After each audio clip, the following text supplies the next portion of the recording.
Bismillahirrahmanirrahim. Assalamualaikum warahmatullahi ta'ala wabarakatuh. Alhamdulillahi rabbil alamin. Assalatu wassalamu ala asyrafil anbiya'i wal mursalin wa ala alihi wa sahbihi ajma'in. Allahumma salli wa sallim ala 'abdika an-nabiyil karim Muhammadin al-Mustafa sallallahu alaihi wasallam, khataman nabiyyin wa siddiqin wa syuhada'i was salihin wa rasuluna likarafih wa anna ba'd. Fa inna asdaqal hadith kitabullah wa khairal hadi hadi Muhammad sallallahu alaihi wasallam wa syarrul umuri muhdatsatuha wa kullu muhdatsatin bid'ah wa kullu bid'atin dhalalah wa kullu dhalalatin fin nar. Alhamdulillah, yang berbahagia Datuk CEO PSN Datuk Muhammad Zakaria, Tuan Guru Syekh Nuruddin Al-Baqir Al-Banjari selaku trainer pada malam ini, yang bergandingan dengan yang berbahagia Dr. Zulkifli Muhammad Al-Bakri, seorang tokoh yang tidak juga perlu diperkenalkan lagi, bagi membincangkan satu isu yang menjadi isu sepanjang zaman. Boleh kata isu ini tuan-tuan daripada Nabi SAW tiada sehingga ke hari ini terus diperbincangkan di kalangan agamawan kita. Dan ingin saya perjelaskan pada malam ini, PSN menganjurkan majlis ini tidak lain adalah untuk mewujudkan wacana ilmiah yang harmoni, tidak lain untuk menyebarkan ataupun mencari kaedah dan uslub yang terbaik dalam kita mendekatkan diri kepada Allah Subhanahu Wa Taala. Tanpa membuang masa, kerana kita pun sudah kesudukan masa, saya ingin merujuk kepada sebuah hadis yang diriwayatkan oleh Abu Dawud daripada Irbad bin Sariyah. Kata beliau, maksudnya Rasulullah SAW mengimami kami salat subuh. Kemudian baginda berpaling ke belakang menghadap kami, lalu baginda menasihati kami dengan nasihat yang sangat mendalam sehingga menitis air mata yang menusuk hati. Kami berkata, wahai Rasulullah, nampaknya ini seperti nasihat perpisahan. Berwasiatlah kepada kami. Baginda pun bersabda, usikum bitaqwallahi was-sam'i wat-ta'ah wa in abadan habashiyya fa innahu man ya'ish minkum ba'di fasayara ikhtilafan katsira fa 'alaykum bi sunnati wa sunnati al-khulafa'ir rasyidin al-mahdiyyin tamassaku biha wa 'addu 'alayha bin nawajis wa iyyakum wa muhdatsatil umuri fa inna kulla muhdatsatin bid'ah wa kulla bid'atin dhalalah. Dalam riwayat yang lain yang diriwayatkan oleh Imam Muslim dan ada tambahan daripada Al-Imam An-Nasa'i, sebagaimana ungkapan muqaddimah yang saya bacakan tadi, fa inna asdaqal hadits kitabullah wa khairal hadi hadi Muhammad sallallahu alaihi wasallam wa syarrul umuri muhdatsatuha wa kullu muhdatsatin bid'ah wa kullu bid'atin dhalalah, dengan tambahan daripada riwayat An-Nasa'i wa kullu dhalalatin finnar. Dengan itu kita terus kepada persoalan yang pertama yang ingin saya ajukan terlebih dahulu kepada yang berbahagia Dr. Zulkifli Muhammad Al-Bakri berkenaan dengan hadis tersebut, yang mana ungkapan wa kullu bid'atin dhalalah wa kullu dhalalatin finnar. Persoalan itu antara yang menjadi pokok pangkal perbincangan dalam isu ini, dan sehingga hari inilah pemahaman daripada hadis tersebut dan beberapa hadis lagi yang diwacanakan. Dengan itu kita mohon yang berbahagia Dr. Zulkifli Muhammad Al-Bakri bagi menjelaskan, insya-Allah. Assalamualaikum warahmatullahi wabarakatuh. Ahmaduka Rabbi kama 'allamtana an nahmad wa usalli wa usallimu ala khairi khalqika Muhammadin sallallahu alaihi wasallam. Asyhadu an la ilaha illallah wahdahu la syarika lah وأشهد أن محمدا عبده ورسوله اللهم صل وسلم على سيدنا محمد وعلى آله وأصحابه واستنى بسنته واهتدى بهديه إلى يوم الدين. أما بعد. Yang saya hormati pengurusi majlis Ustaz Zahiruddin, yang saya kasihi dan saya hormati sahibul fadilah Tuan Guru Syekh Nuruddin, tak lupa kepada pengarah atau CEO PSN Datuk Haji Muhammad Zakaria dan barisan jawatan kuasa ahli lembaga pengarahnya, tuan-tuan guru, para alim ulama, hadirin hadirat, muslimin muslimat yang dirahmati Allah sekalian. Pertamanya saya rafakkan syukur kepada Allah kerana dapat bersama dengan tuan-tuan, tuan guru, dan juga saya yakin yang berada di hadapan saya ramai tuan-tuan guru yang nak dengar, nak dapat kefahaman.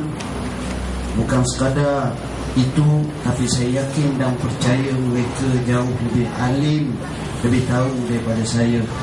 Saya meminjam kata-kata Sayyiduna Abu Bakar Siddiq yang menyatakan, walastu bi khairikum, saya bukanlah orang terbaik di kalangan kamu. Banyak lagi pandangan-pandangan, dan inilah uniknya manusia. Hadis yang dibacakan tadi jelas menunjukkan kepada kita bahawa masalah khilaf yang banyak ini sudah berlaku sejak dahulu lagi. Dan sebahagian ulama telah membahagikan khilaf dengan ikhtilaf dengan cara yang terlalu detail, dan kami telah nyatakan dalam bab asbab khilaf, dan disebut tentang mazmum dan tentang magduh dan juga yang sa'ir. Dalam hadis yang dikemukakan tadi sebagaimana yang dinyatakan, saya bacakan di sini. Hadis tersebut juga diriwayatkan oleh Ahmad, Abu Dawud, At-Tirmizi dan Ibnu Majah, di mana ia dianggap sahih oleh Al-Imam At-Tirmizi, Ibnu Hibban dan Al-Hakim. Maknanya hadis ini memang masyhur sangat.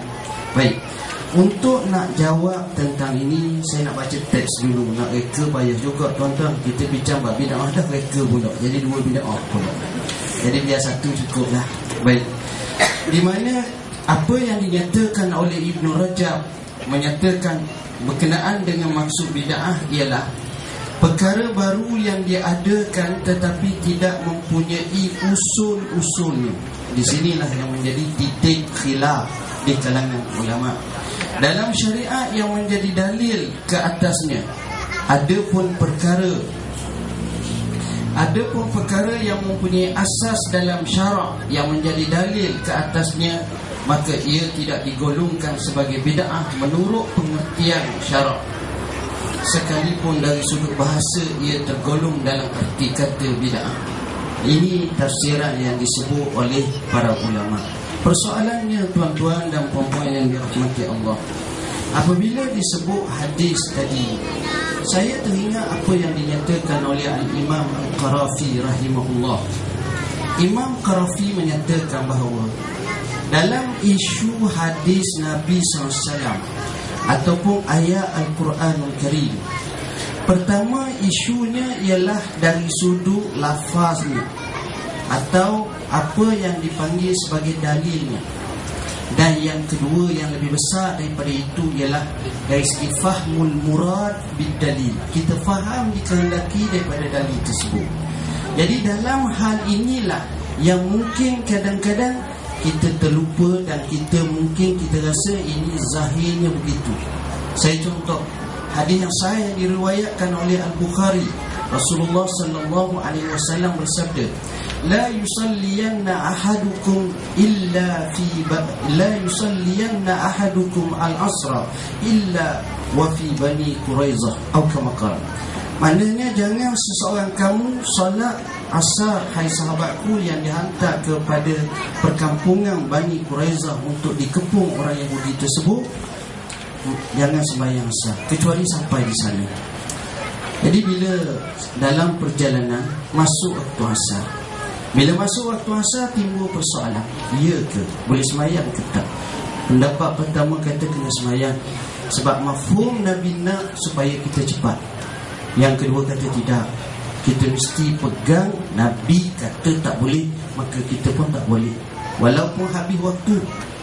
Tapi tengok, saya suka menyebut macam mana bila hal ni diadu kepada Rasulullah, seorang hakim yang cukup hebat, seorang qadi dan seorang murabbi, sebagaimana yang disebut oleh Muawiyah ibn Al-Hakam As-Sulami. Rasulullah SAW ini, kalau kita tengok banyak mauqif dia, pendirian dia, dia tidak akan untuk kata kesimpulan atau kepada simpulan, kumpulan ni tak kumpulan ni. Biasanya dia akan cuba bagi tahu yang ni okey, yang ni lebih okey, begitu sahaja.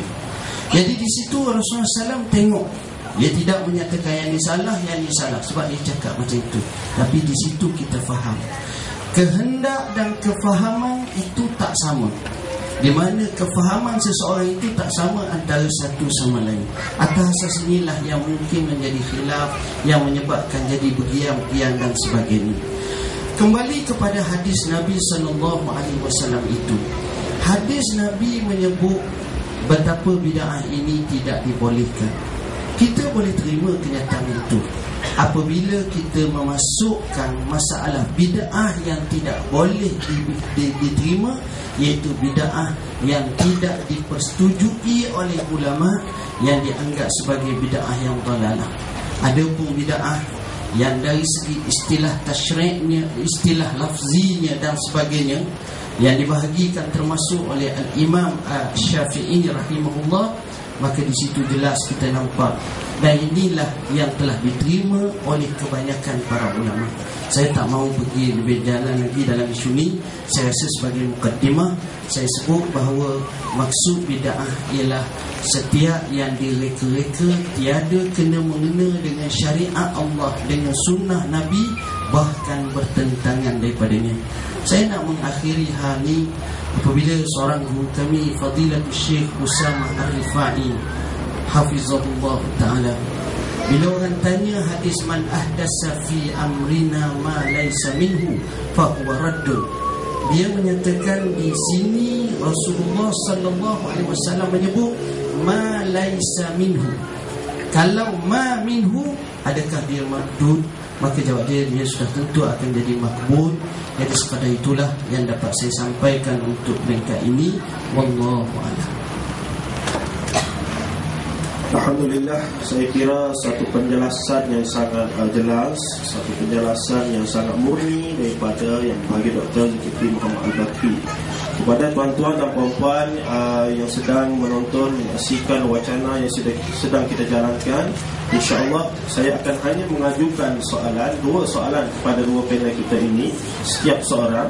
Seterusnya saya akan menyerahkan kepada tuan-tuan untuk memberikan soalan. Sekali lagi saya ingatkan, majlis pada malam ini tidak lain tidak bukan adalah untuk mencari suatu penjelasan, satu kaedah, satu kita kata sumber maklumat yang mana akhirnya menjadi panduan kepada kita untuk mendekatkan diri kepada Allah Subhanahu Wa Taala. Itu semata-mata, insya-Allah. Baik, kita berbalik kepada yang berbahagia Tuan Guru Syekh Nuruddin, insya-Allah yang akan saya tanyakan soalan.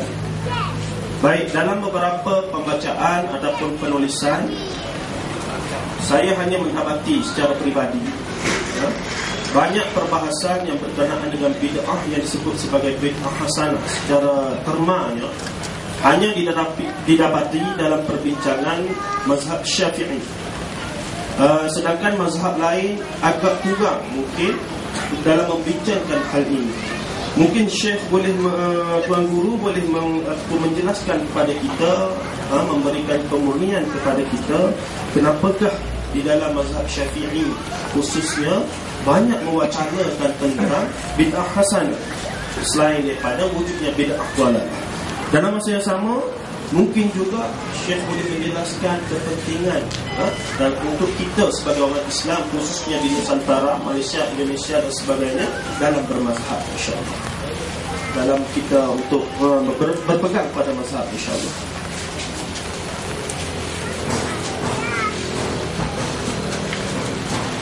Allah. Bismillahirrahmanirrahim. Alhamdulillah sallallahu ala sayyidina Muhammad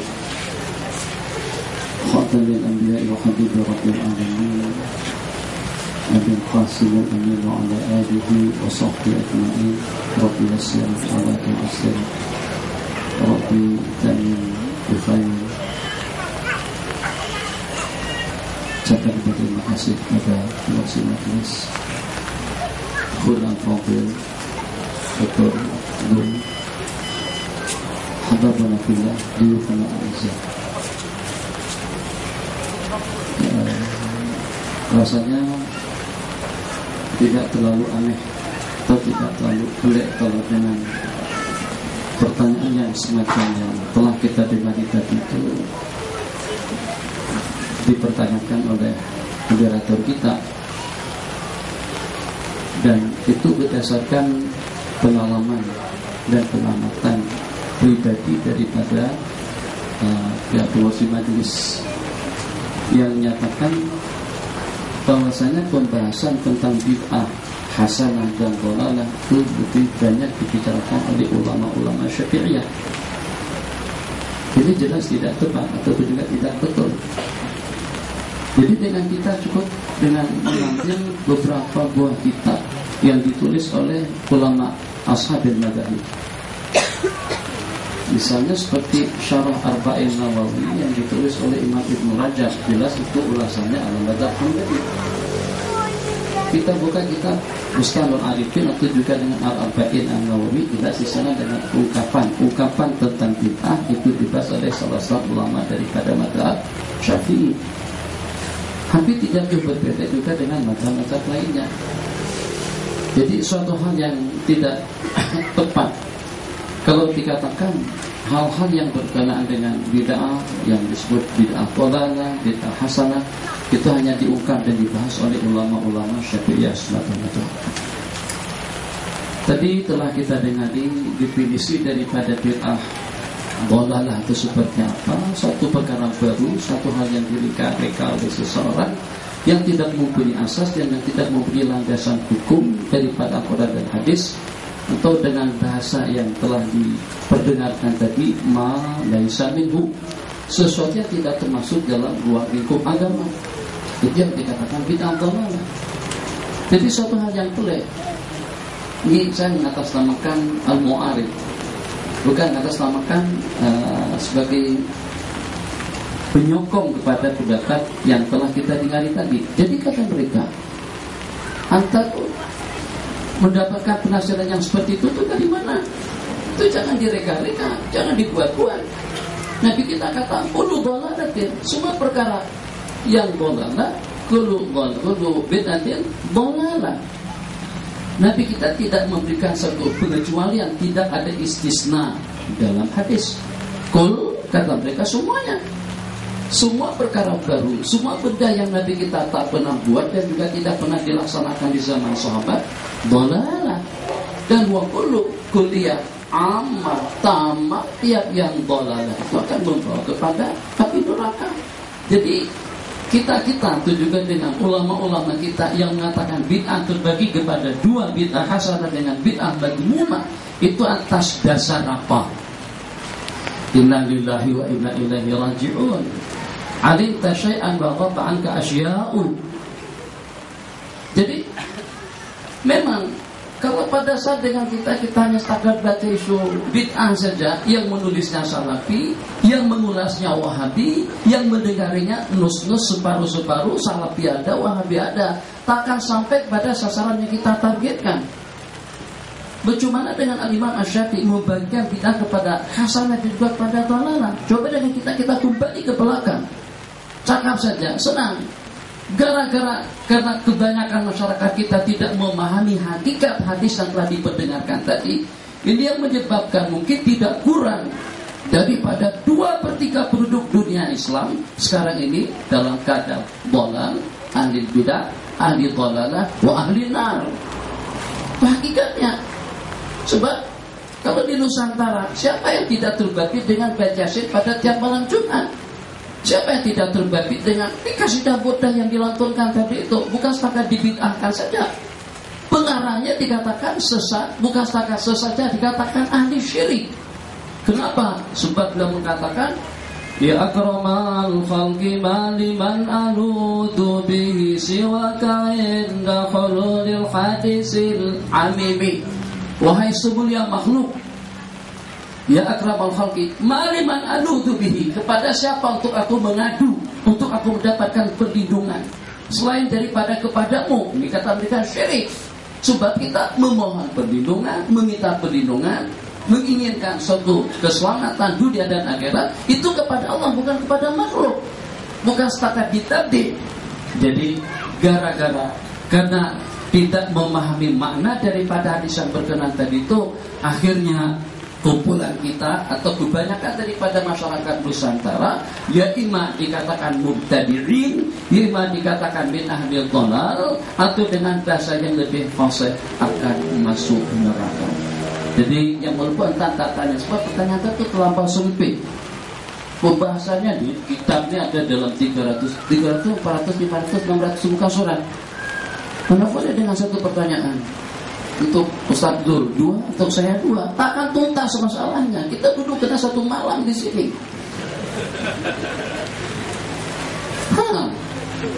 Untuk saya bahas masalah Yasin saja, Anda kena bagi waktu Anda setengah jam supaya Anda puas baca Yasin pada malam hari Jumat. Itu bukan setakat dibolehkan, bahkan suatu perkara yang digalakkan, suatu perkara yang dianjurkan. Bahkan kalau pada saat kita sudah dalam keadaan surah, perselingkahan antara yang hak dengan yang batil, membaca Yasin pada malam hari Jumat sebagai untuk menyanyi karaoke dangdut di Bukit Jalil, itu baca Yasin hukumnya min aujabil wajibat. Mana dalilnya? Saya jangan merapu. Merapu. Kita jangan batasi waktu anak. Nanti anak tak boleh bercakap kalau bagi batasi waktu. Kalau kita lelah kita berhenti. Yang penting jangan banyak bedehem di belakang. Sebab bedeh itu maknanya Syekh, dah cukup. Masya Allah. Salah satu daripada sahabat Nabi itu dengan lenggang-lenggoknya masalah tabarakallah. Nabi kita bersabda, la yadkhulul jannata man kana fi qalbi mithqalu habatin min kibr. Tidak akan masuk surga seseorang yang terdapat sekecil atau merasa sombong dan angkuh dalam hidupannya. Tapi bagaimana dengan baginda komen positif kepada sahabat Nabi yang nampak gagah perkasa, memperlihatkan kehebatannya di hadapan musuh. Nabi kita bersabda, ini diantara daripada takabur, angkuh dan sombong yang diridhai oleh Allah Jalla wa'ala. Kenapa? Sifat positifnya sudah berbeda. Macam itu juga daripada masyarakat nyanyi, dangdut, karaoke, konser dan sebagainya. Apa problemnya? Bahkan itu suatu kewajiban kita untuk memberikan alternatif. Nah, dengan bacaan Yasin, mana dalilnya? Innalillahi wa inna ilaihi raji'un. Sebelum bertanyakan mana dalilnya, baca dulu, ngaji dulu, dengar dulu. Yang Anda katakan kullu bid'atin tadi itu kula di sana itu kata ulama bukan kuliah amma, tidak ada daripada yang umum, melainkan akan ada pengecualiannya. Kaidah mengatakan ma min amin illa wa khussis. Tidak ada daripada yang umum, yang am, melainkan ada pentaksisnya. Mana buktinya? Tudammiru kulla syai'. Itu dengan topan di zaman Nabiullah Nuh, Allah berfirman memusnahkan segala-galanya. Kulla di sana terkecuali gunung. Berarti gunung tidak ikut termusnahkan. Panjang ya, nanti tak jadi perang kalau macam ini, jadi ceramah agama. Innalillahi wa inna ilaihi raji'un. Kembali pada asas pembicaraan kita sebelum tentang mazhab itu nantilah belakangan lah tentang mazhab. Kita tentang isu bid'ah terlebih dahulu. Dari mana munculnya dhalalah dengan hasanah? Mana ada kata mereka dhalalah semuanya bid'ah itu dhalalah. Yang namanya bid'ah itu berarti sesat. Yang namanya bid'ah itu berarti haram. Yang namanya bid'ah itu berarti batil. Yang namanya bid'ah itu berarti masuk neraka. Innalillahi Allahu akbar. Dengar, Tuan Haji dengar nih hadis nih. Kita ingat dalam kepala kita bid'ah yang dilakukan oleh Sayyidina Abu Bakar As-Siddiq radhiyallahu ta'ala anhu. setelah terbunuh 70 orang daripada sahabat Rasul yang hafal-hafal Al-Quran. Bukan yang setengah hafal, yang hafal Al-Quran. Innal qatla qad istaharra bihufadhi kitabillah. Ini keluhan daripada salah seorang sahabat, kalau tidak salah pada masa itu yang mengeluhkannya itu adalah Sayyidina Umar bin Khattab radhiyallahu ta'ala dan melaporkan perkara tersebut kepada Baginda Abu Bakar. Ini terdapat tidak kurang daripada 70 orang ramai sahabat Nabi kita yang terbunuh, kesemuanya hafal Al-Quran. Jadi saya berpandangan, saya punya cadangan, punya inisiatif atau punya ide, di mana kalau dengan Baginda Khalifah atau dengan Tuan Khalifah mengumpulkan para hufaz dan juga menugaskan kepada mereka untuk menghimpunkan Al-Quran. Dalam bahasa hadis disebut dengan Jam'ul Quran bi ahdi Abi Bakr Siddiq. Dengan dialognya. Dari sini kita boleh menjawab. Jadi kata Sayyidina Abu Bakar, kaifa naf'alu syai'an lam yaf'alhu Rasulullah sallallahu alaihi wasallam? Macam mana dengan kita melakukan sesuatu yang dengan baginda tidak pernah lakukan? Ini kan dari mereka seumur hidup, daripada bawah sampai pada tingkatan mufti, list ujungnya pun juga semacam itu. Alasannya bagaimana? Itu bid'ah, tak boleh, sebab Nabi kita tak pernah buat, sahabat juga tak pernah lakukan.